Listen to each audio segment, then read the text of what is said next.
While the race for president has dominated most of the national discussion this election season, voters in Greater Binghamton have been inundated with a barrage of negative attack ads and mailers in the battle for New York's 19th Congressional District. The rematch between Republican first-term Congressman Marc Molinaro and Democrat Josh Riley has been the most expensive in the country and one of the nastiest. I recently sat down with both men individually to discuss their platforms and the tenor of the race. We begin tonight with Josh Riley. Riley likes to stress his blue-collar roots. His relatives worked for Endicott Johnson and IBM. I'm a fifth-generation upstate New Yorker, and my roots run very deep in the Triple Cities.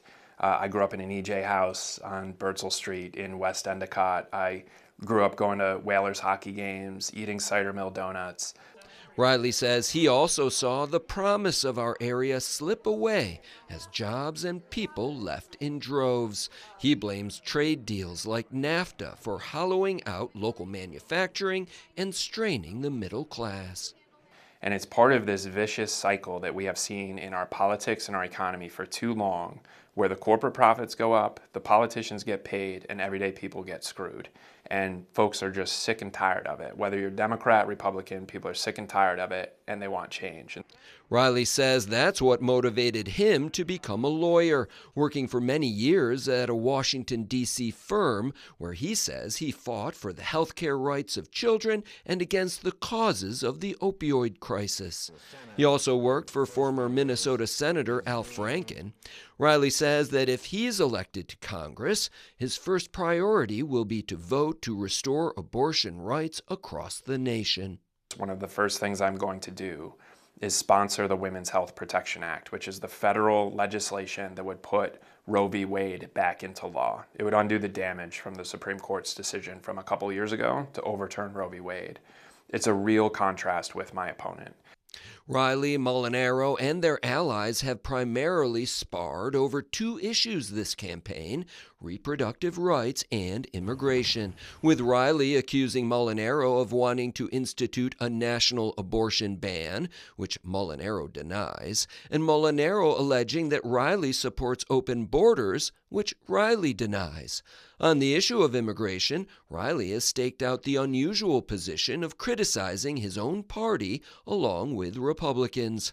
Riley says Molinaro had a chance to support a bipartisan compromise bill, but chose posturing instead. If they had anything to offer the voters, if they had actually done anything at all to solve this problem, if they were the least bit serious about solving the situation at the border, they would have done something about it. And they would be running ads talking about the things they had done about it. But that's not what happened. They refused to solve the problem so that they can campaign on the problem. And then they are left with nothing but lies.